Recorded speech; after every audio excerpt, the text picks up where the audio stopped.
Izinkan saya juga ingin mengilustrasikan kepada majelis ya, mengenai tipe-tipe gula mentah, gula rafinasi dan gula putih sebagaimana kita kenal dan sebagaimana tadi ditanyakan oleh penuntut sesuai IKUMSA. Kami membawa sampelnya ya, gula mentah, gula rafinasi dan gula putih atau gula konsumsi.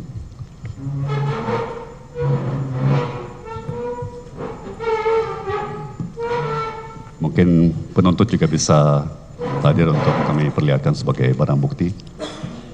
Di sini, biar.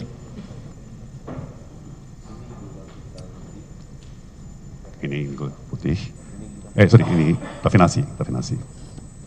Ini kristal mentah. Kami buka biar jelas. Oh ini adalah satu barang yang sebenarnya sama warnanya juga.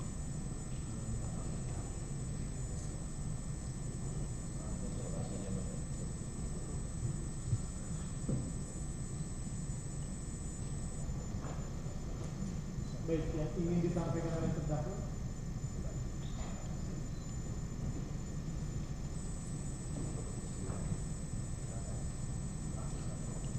Kalau ini saya nggak berani konsumsi karena Ya. belum Harus ada cepat. Oke.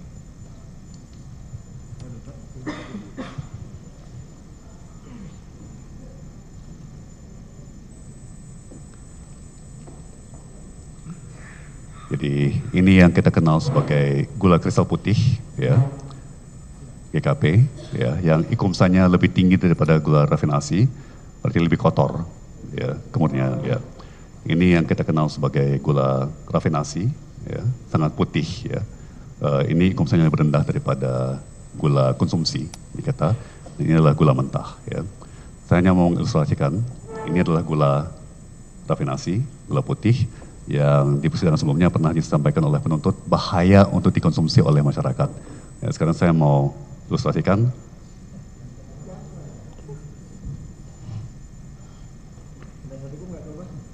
Cukup diwakilkan. Kita lihat.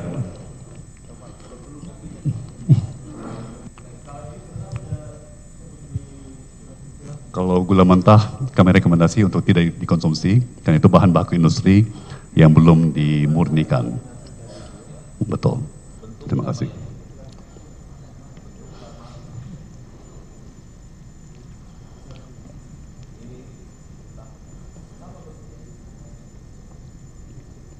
Tapi sesuai keterangan ahli sebelumnya, gula mentah sangat gampang dibedakan di pelabuhan oleh petugas bea cukai. Ya. Dari warnanya, tidak mungkin salah deklarasi. Sekian. Dan kita lihat apakah pada akhir hari ini atau pada akhir minggu ini saya mengalami masalah kesehatan akibat mengkonsumsi gula rafinasi.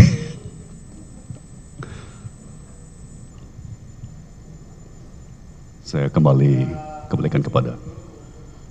Terima kasih yang mulia. Saya kembalikan kepada penuntut. Untuk umum cukup? Sedikit saja. Cukup? Masih ada Ibu? Dikit ya. Silakan. Saudara, silakan. Tadi terdakwa baru saja makan gula, ya. Kita berikan kesempatan untuk minum dulu. Minum. Silakan.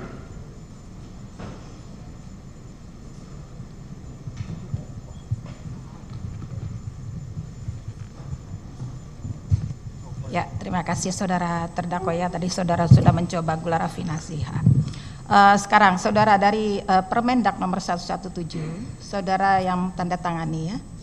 Ya, saya mau bertanya kepada saudara ya mengenai pasal 6, mengenai gula tadi gula rafinasi dan gula mentah, kristal mentah itu terdapat suatu aturan yang menyatakan bahwa untuk mengimpornya itu harus ada APP, melampirkan APP dan rekomendasi dari Direktorat Jenderal Industri Agro Kementerian Perindustrian. Sebagai saudara yang membuat kebijakan, coba saudara jelaskan apa tujuan rekomendasi dan bentuknya seperti apa rekomendasi yang dibutuhkan tersebut. Silakan. Baik,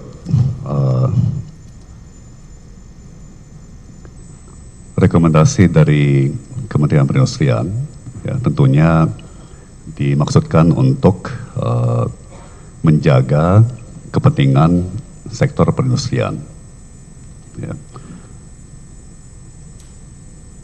Sebagai contoh, tentunya apapun yang kita lakukan, kami tidak mau mengganggu kestabilan, ya, dan kelangsungan daripada sektor industri.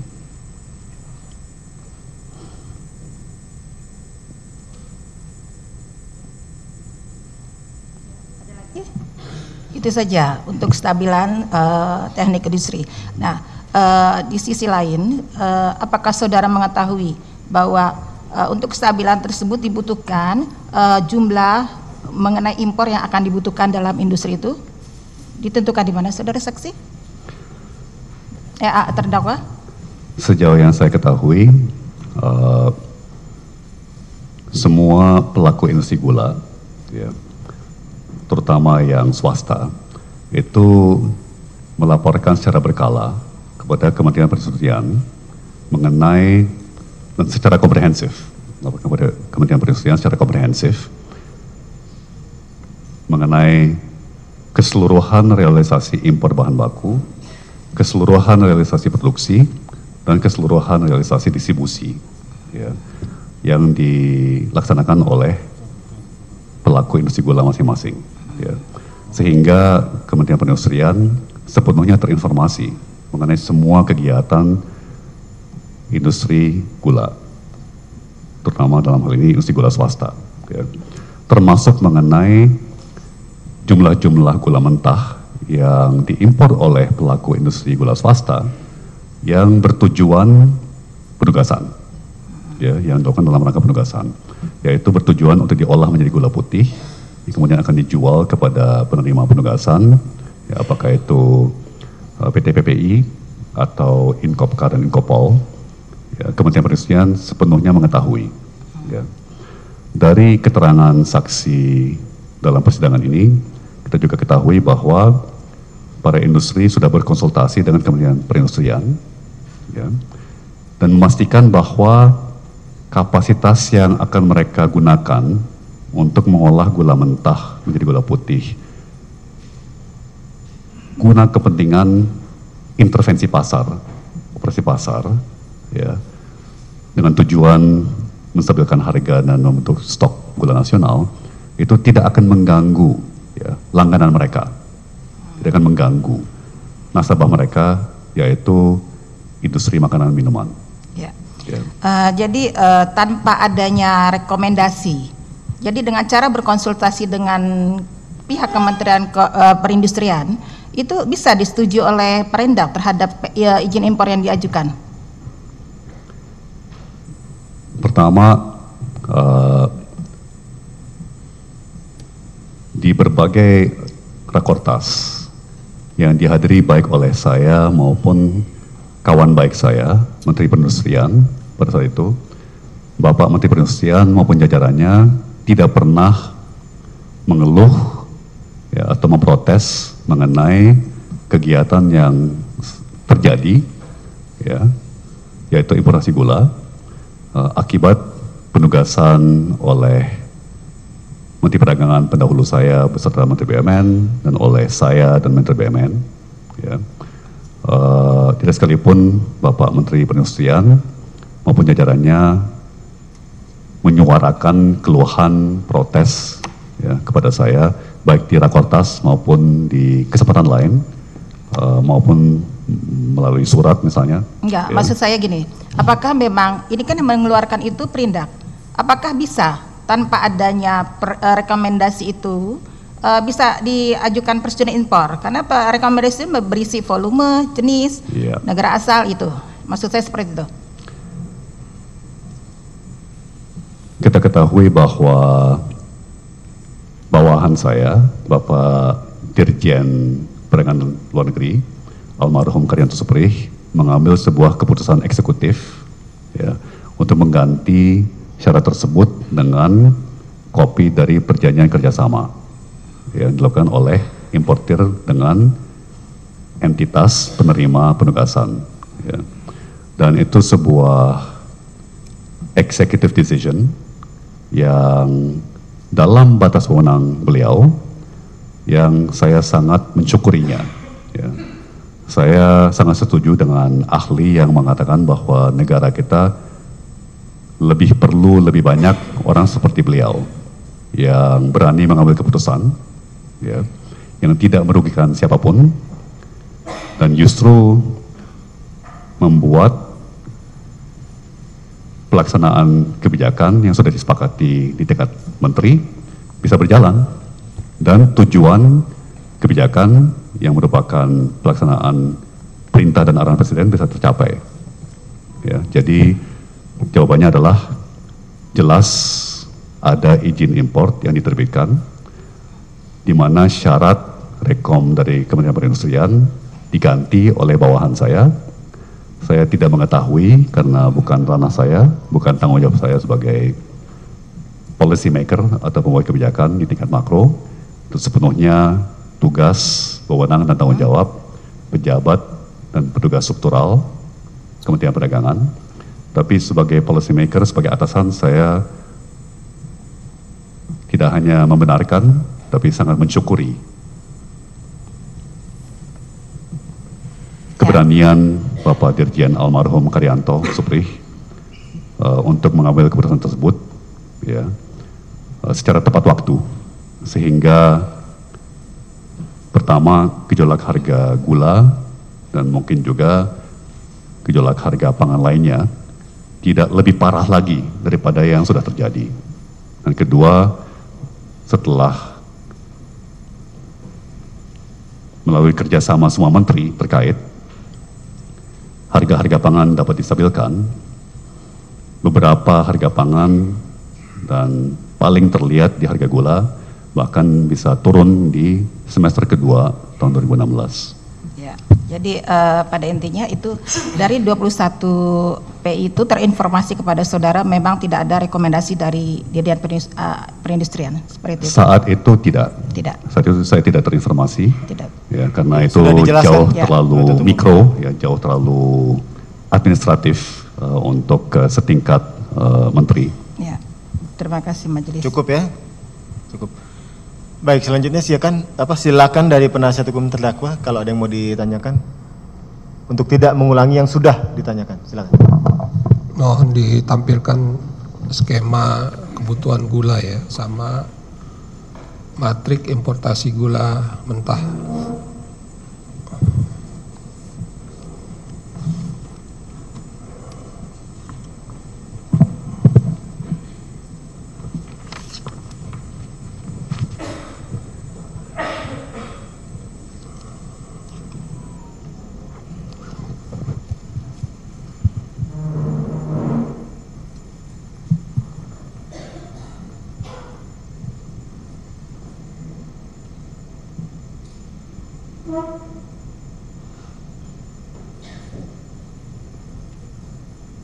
Bisa, Pak?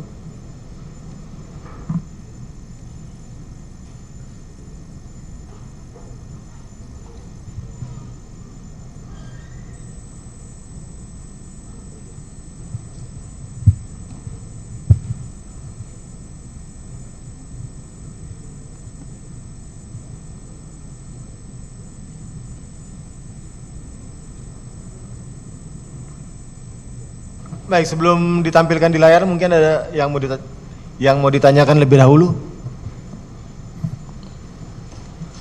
Nanti di layar ya biar lebih jelas ya. Saya sebelum Sudah tampil. ini ya, terdakwa itu tadi ditanyakan jumlah PI ya, importasi. Nah, yang berdasarkan catatan kita untuk lebih mudahnya mengetahui berapa sebenarnya importasi gula yang dilakukan oleh terdakwa selama menjabat sebagai Mendak. Ya, inilah sebenarnya. Ini termasuk APTRI dan BKPM Lampung, BKMD Lampung ya, yang itu tidak ada di dakwaan. Jadi kalau di dakwaan itu adanya hanya Inkopkar, PPI, Inkopol, Puskopol. Ya. Nah, oleh sebab itu sebenarnya jumlahnya akan semakin kecil ya. Nah, sebagai gambaran ya, biar kita terang persidangan ini ya, terdakwa nanti bisa jelaskan ya. Terdakwa ini ya selama menjabat dari periode Agustus 2015 sampai dengan Juli 2016 itu pertama di tahun 2016 itu melakukan memberikan rekomendasi kepada Inkopkar untuk ya pengadaan GKM sebagai pengganti dari GKM milik PTAP ya.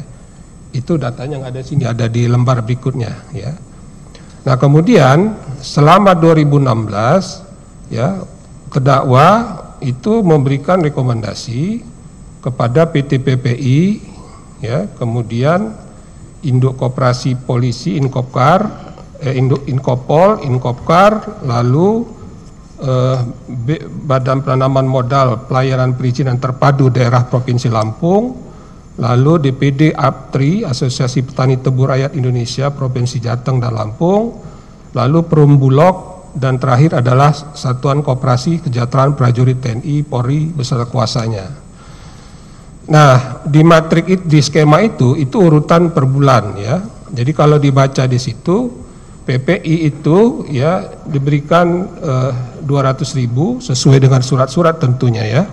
Ada PPI ini dasarnya adalah Rakortas tanggal 7 Desember, kemudian Rakortas 28 Desember dan surat Mendak nomor 51 ya. Ini yang memberikan rekomendasi 200.000 kepada PPI ya.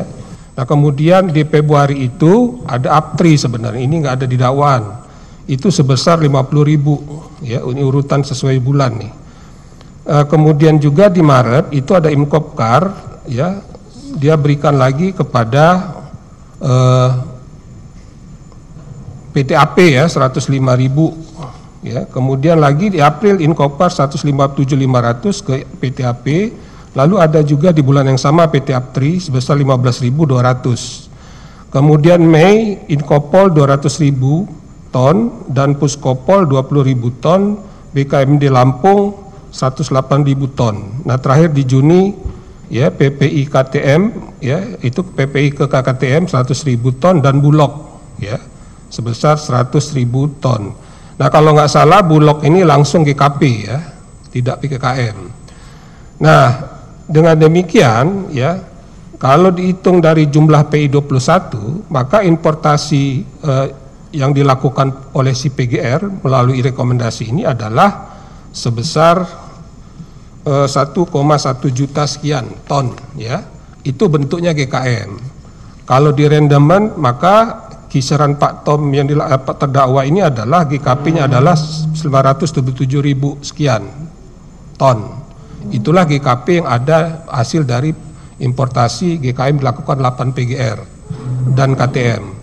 Nah, kemarin saksi bilang ya dari Kementan produksi dalam negeri kita ya, itu keterangan dari saksi Musdalifah juga ya, di Rakortas ada juga di Tolensi 28 Desember kebutuhan konsumsi gula nasional 2016 itu 2,9 ya, tapi ada juga yang saksi bilang 3 juta, range sekitar itulah ya, itu minimum. Nah, sedangkan stok awal di tahun 2016 itu ini fix, saksi berapa saksi mengatakan sama nih angkanya, data Kementan 834 520 ton ya. Nah, kemudian produksi dalam negeri ini data saksi Yudi Kementerian Pertanian itu PTPN dan RNI 2.204.619 ton. Ini cocok datanya dengan data ahli kita nih dari jurnal gula. Nah, dengan demikian berapa sebenarnya ketersediaan gula 2016?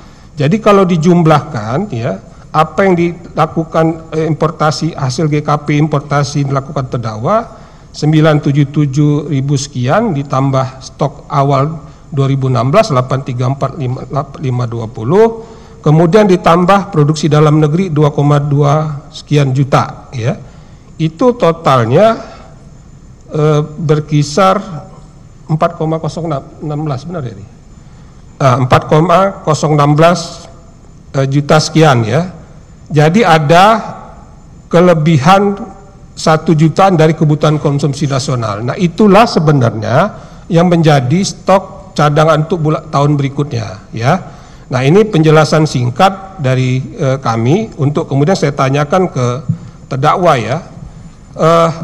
Terdakwa bisa nggak jelaskan sebenarnya, ya, pengadaan ketersediaan gula konsumsi nasional ini, ya, itu apakah harus juga memperhatikan kontinuitas atau keberlangsungan ketersediaan gula nasional, ya, dalam jangka masa 1 tahun atau tahun berikutnya, atau hanya mementingkan untuk kebutuhan gula per bulan, gitu loh.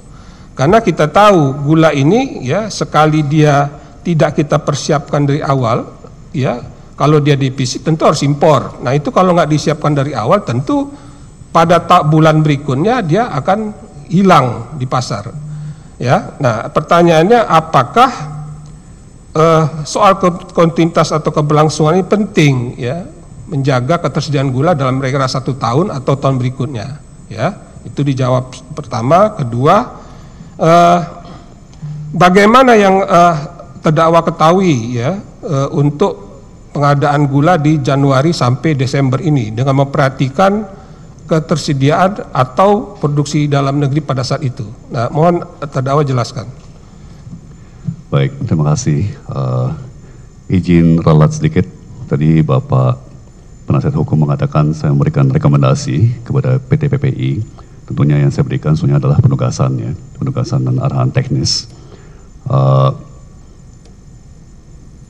Betul sekali terkait sifat daripada kebijakan seperti ini harus sangat memperhatikan keberlanjutan, ya. Tidak bisa hanya mengambil situasi sesaat, tapi harus melihat sejarah, ya, kondisi berapa bulan sebelum dan kondisi yang diperkirakan berapa bulan ke depan dan bahkan beberapa tahun ke depan. Maka kebijakan seperti ini harus antisipatif, ya. Ya, dengan sesalah hati saya harus sepakat dengan keterangan saksi sebelumnya, ya, bahwa keputusan Menteri Perdagangan pendahulu saya, Pak Rahmat Gobel, ya, meninggalkan sebuah bom waktu, ya, karena beliau dengan satu alasan yang lain, ya, memutuskan untuk selama beliau menjabat, ya, tidak sama sekali melakukan impor pangan sama sekali. Ya. Dan beliau menjabat dari akhir tahun 2014 sampai Agustus 2015, ya, sehingga itu hampir pasti atau kebijakan beliau hampir pasti menjadi salah satu faktor kenapa stok berbagai pangan itu menipis sepanjang tahun 2015. Ya, karena antara lain stok awal di tahun 2015 itu rendah dan terus menipis dan tidak ada upaya untuk menambah stok nasional melalui impor, ya. Sekali lagi, kalau hanya sekedar memindah tangankan dari satu lokasi dalam negeri ke lokasi negeri dalam negeri yang lainnya, itu efeknya istilahnya adalah kantong kiri kantong kanan, ya, tidak akan menambah kepada stok nasional, ya. Kecuali produksi nasional secara ajaib bisa mendadak meningkat secara drastis, ya, satu-satunya cara lain untuk menjaga stok dan secara keberlanjutan adalah dengan impor. Itu realita yang sudah dihadapi negeri kita, ya, sekurang-kurangnya dari tahun 2004, tapi bahkan sebetulnya juga sudah sebelum itu, ya. Dari angka yang saya lihat di sini, ya, saya melihat bahwa kebijakan menstabilkan harga dan membentuk stok gula nasional sangat berhasil, ya. Tentunya perlu saya tegaskan bahwa saya meninggalkan jabatan Menteri Perdagangan di bulan Juli 2016, ya, sehingga Menteri Perdagangan pengganti saya, penerus saya, Bapak Enggar, juga wajib kita berikan apresiasi ya, atas keberlanjutan kebijakan ini. Ya, karena kalau tidak, maka nggak mungkin stok gula nasional akhir tahun 2016 mencapai 1,4 juta ton. Ya. Jadi bahkan melebihi target stok gula nasional 1,1 juta ton yang dikatakan oleh para menteri atau para peserta rakortas tingkat menteri merupakan tingkat stok gula nasional yang lebih optimal. Ya. Namun demikian perlu kita ingat ya, satu aspek lain di samping keberlanjutan dan pentingnya selalu antisipatif dalam merumuskan dan melaksanakan kebijakan, ya, kita juga perlu ingat prinsip-prinsip lain, ya, perniagaan dan pengelolaan perekonomian, seperti fakta bahwa sebuah negara, sebuah bidang usaha, ya, tidak hanya butuh stok, tapi juga perlu stok cadangan, atau yang secara teknis dikenal sebagai buffer stock, ya. Jadi ada stok operasional, ya, yang kita kenal sebagai inventory, yaitu biasa kita pakai dan stoknya naik turun, ya, dengan pengadaan dan dengan penggunaan dalam proses produksi. Tapi ada juga stok cadangan atau stok darurat, ya. Jadi itu sekali lagi membutuhkan penilaian atau judgment oleh pembuat kebijakan, ya, melihat kondisi yang sangat dinamis dan memang memerlukan sebuah keputusan prediktif. Ya.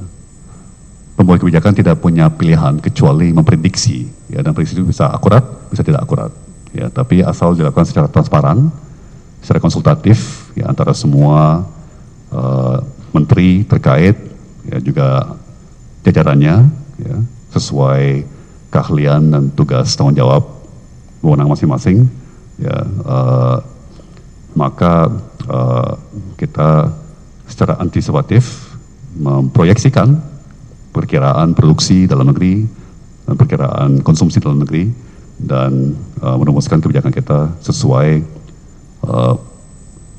prognosa dan prediksi tersebut.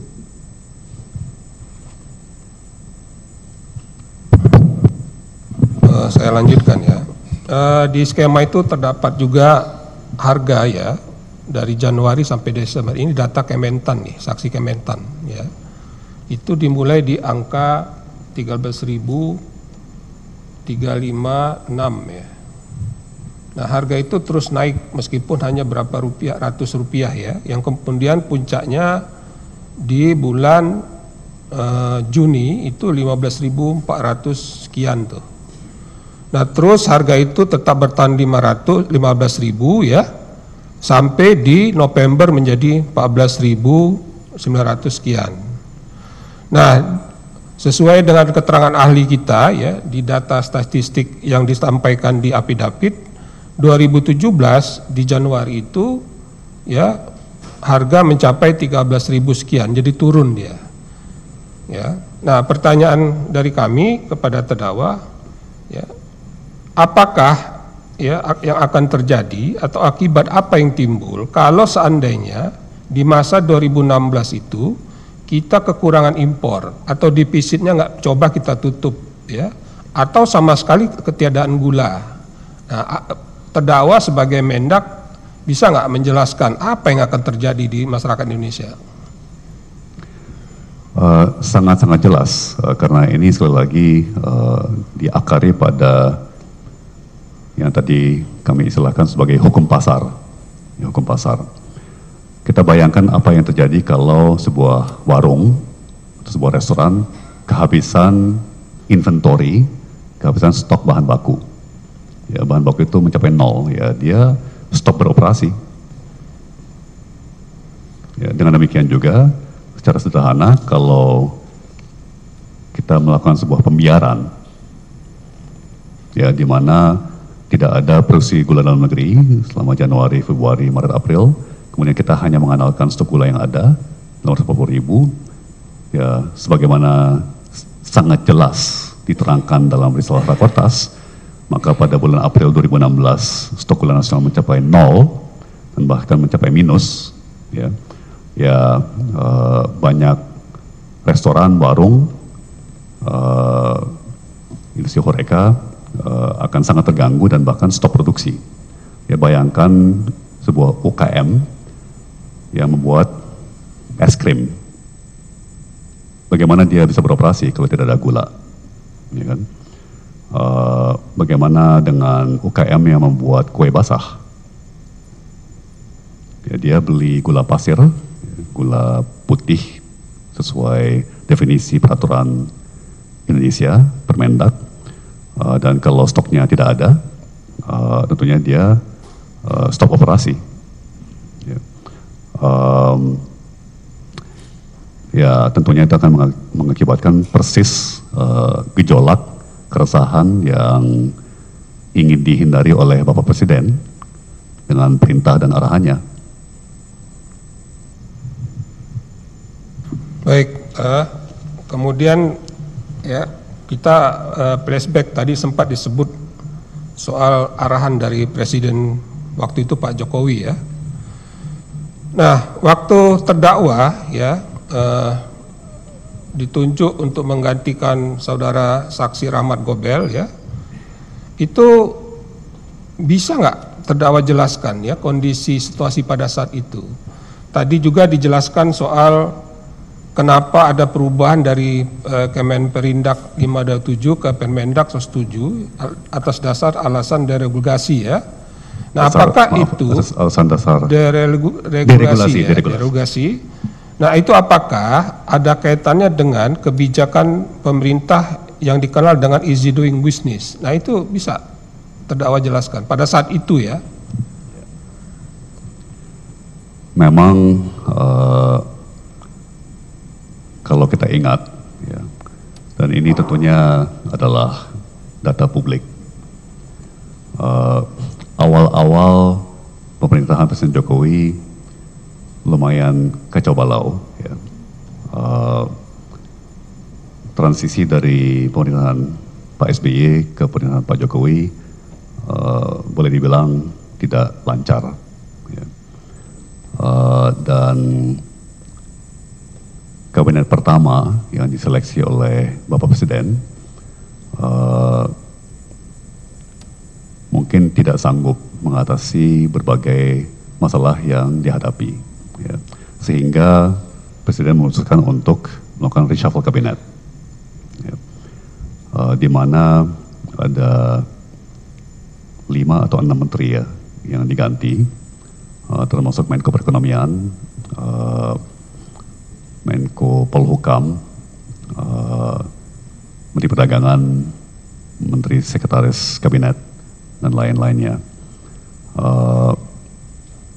Tentunya itu dilakukan dengan harapan bahwa Menteri Pengganti ya, dapat lebih efektif dalam mengatasi berbagai permasalahan yang dihadapi.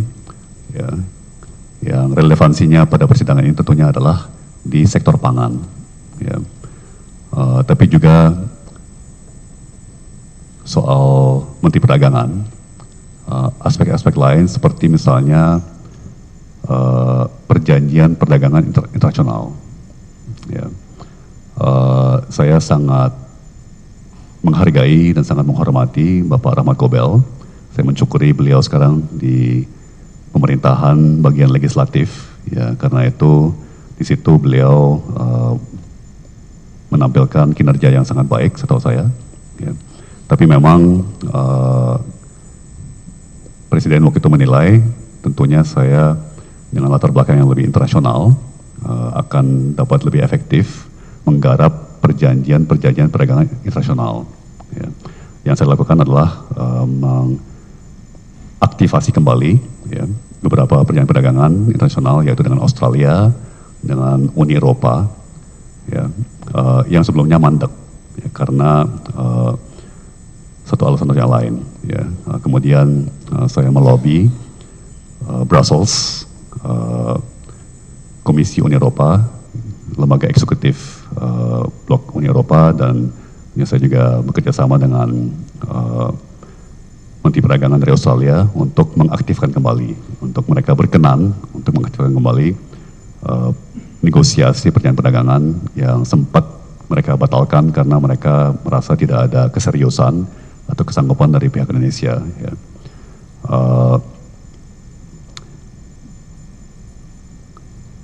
Tapi memang kondisi makro saat itu sangat memprihatinkan karena kurs rupiah saat itu sedang boleh dibilang terjun bebas. Ya. Setelah sempat stabil dan bahkan sedikit menguat, ya, dengan optimisme atas presiden terpilihnya Bapak Joko Widodo di 2014, setelah sebuah transisi pemerintahan yang tidak lancar dan berbagai gejolak, termasuk perang antara KPK dengan kepolisian RI misalnya, ya, dan gejolak harga pangan, memang kondisi saat itu cukup menantang. Ya. Baik, Yang Mulia, mohon izin kita break, boleh Yang Mulia, sholat dulu lah. Masih banyak Mulia. Setengah jam sholat maghrib ya. Mohon izin Yang Mulia. Juga kita untuk istirahat, sholat, dan ya sholat asar dan 1 jam ya. Sidang diskurs.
Sore teman-teman media, gimana?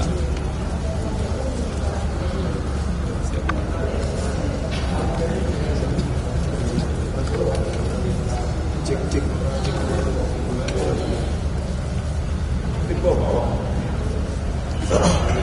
Aman? Take your time. Baik, hari ini tentunya satu saat yang penting dalam proses persidangan perkara impor gula yang sudah berjalan kira-kira 4 bulan ya, yaitu saya diperiksa, saya dieksaminasi silang oleh jaksa penuntut, oleh penasihat hukum saya sendiri, dan juga nanti oleh majelis hakim. Ya, saya bersyukur mendapat kesempatan untuk menceritakan ya, dan menyampaikan dari sudut pandang saya ya, apa yang terjadi di 2015 dan 2016 dan apa pertimbangan-pertimbangan ya, yang akhirnya terwujud melalui kebijakan-kebijakan dan tindakan-tindakan yang dirumuskan dan dilaksanakan di tahun tersebut. Tadi sudah mulai menguraikan misalnya suasana di tahun 2015, tahun 2016. Ya mungkin kita sudah lupa karena sudah 9-10 tahun yang lalu, tapi sebagai contoh awal-awal permulaan pemerintahan Pak Presiden Jokowi tidak terlalu lancar ya, banyak masalah ya, bahkan ada yang akhirnya berujung pada perang terbuka antara polisi RI dengan KPK misalnya, ya kan, dengan konsekuensi politiknya juga, ya kan, terus juga kurs rupiah saat itu melemah drastis ya. Jadi memang kondisi yang cukup menantang, dan di suasana seperti itu ya, Presiden memutuskan untuk melakukan reshuffle kabinet ya, di mana saya ditunjuk sebagai Menteri Perdagangan dan menggantikan Menteri pendahulu ya, Bapak Rahman Kobel ya. Dan salah satu tantangan yang kita hadapi saat itu adalah gejolak harga-harga pangan ya, bukan hanya gula tapi juga beras, daging sapi, jagung, dan jagung itu pakan ternak untuk industri ayam. Jadi harga ayam, harga telur juga sempat mengalami kenaikan yang luar biasa, bahkan harga bawang merah dan sebagainya ya. Jadi tadi kita sudah mulai menguraikan konteksnya ya, konteks makroekonomi, konteks suasana kebijakan yang berlaku saat itu ya. Kemudian tadi setengah iseng kami bawa contoh ya, gula mentah, gula rafinasi, dan gula putih ya. Karena apa, saya agak bete beberapa sidang yang lalu ada penuntut yang bilang bahwa kan bahaya sekali kalau sampai gula rafinasi itu dikonsumsi oleh masyarakat ya. Yang banyak orang tidak ketahui ya, gula rafinasi itu lebih bersih ya, lebih murni daripada yang kita kenal sebagai gula putih ya, gula konsumsi.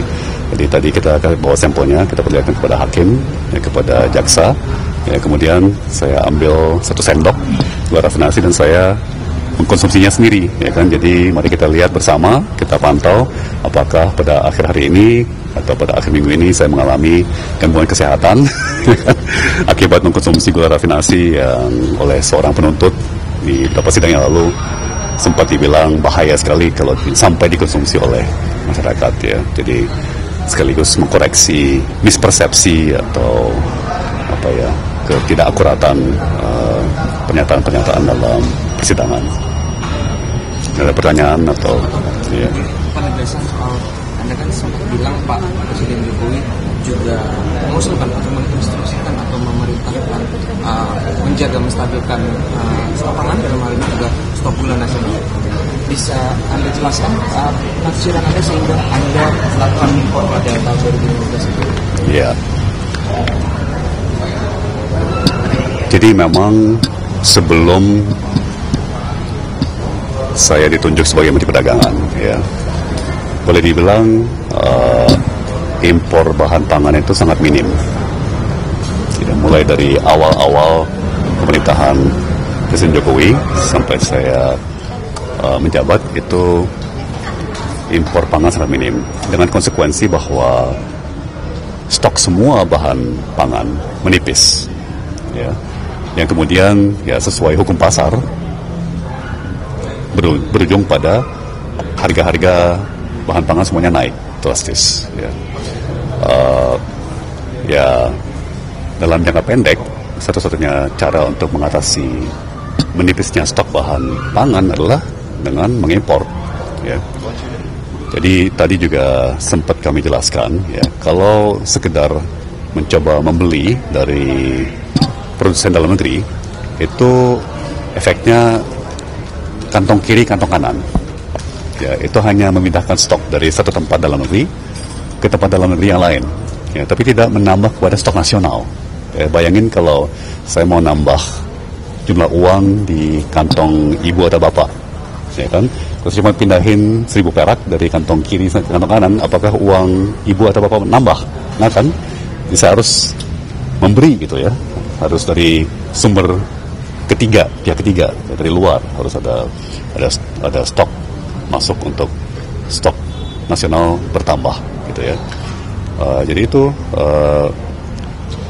sesederhana itu sebetulnya ya. Kalau memang stok menipis dan seluruh produksi dalam negeri sudah terserap sehingga tidak ada sisa, ya udah kita impor ya. Tapi kan yang harus kita jaga adalah kita pastikan semua produksi dalam negeri sudah terserap. Ya, dan itu yang dibenarkan oleh saksi berapa sidang yang lalu, yaitu Ketua Asosiasi Petani Tebu Republik Indonesia. Dia mengatakan ya di 2016 seluruh tebu petani terserap dan harga jual mereka, harga lelang itu selalu di atas harga minimum, selalu di atas harga patokan petani istilahnya. Jadi ya kalau semua produksi dalam negeri sudah habis terserap, tapi masih ada kekurangan sehingga stok menipis, ya tentunya baru kita import ya. Terkait perintah BNI dan terakhir, apakah itu termasuk keterlibatan operasi dari Polri dalam operasi pasar itu mungkin bisa dijelaskan? Betul sekali.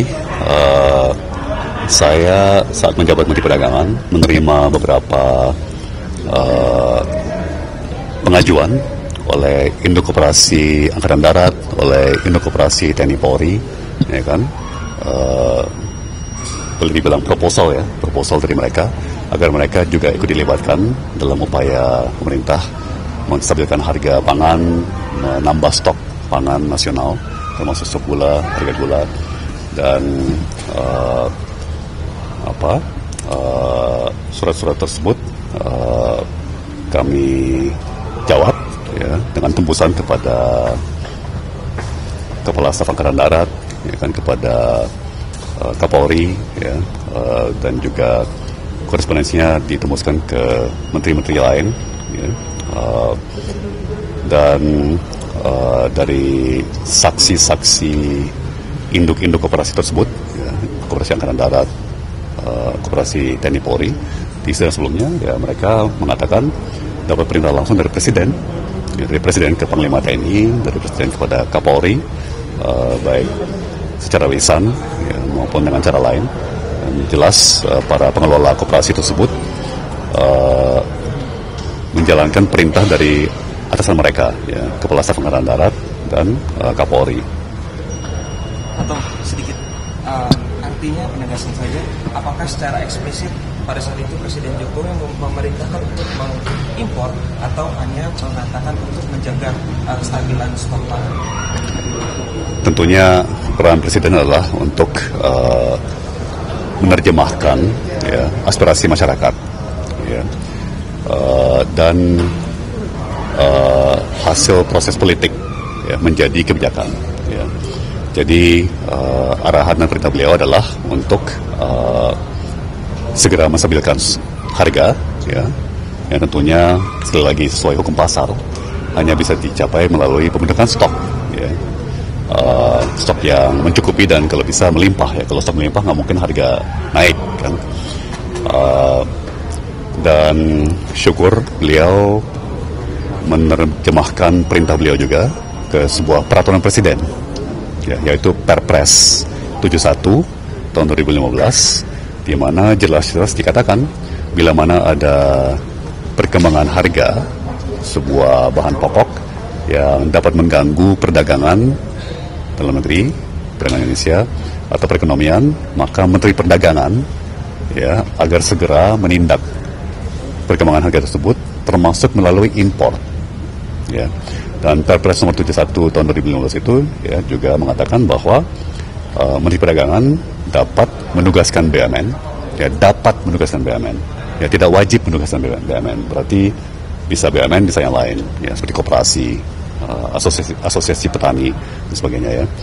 Kedua, BUMN yang ditugaskan dapat bekerja sama dengan badan usaha lainnya, ya, tentunya berarti termasuk swasta, kan. Jadi saya sangat bersyukur bahwa saat itu Bapak Presiden dan pejabat dan karyawan struktural Setnek dan lain-lain, ya, cukup disiplin untuk merumuskan dan memformalkannya, menerbitkan Perpres dan dasar hukum lainnya yang kemudian menjadi payung hukum, ya, payung hukum untuk peraturan Menteri Perdagangan yang saya terbitkan, ya, dan juga untuk kebijakan-kebijakan yang saya laksanakan bersama-sama dengan menteri-menteri bidang perekonomian yang lainnya, ya.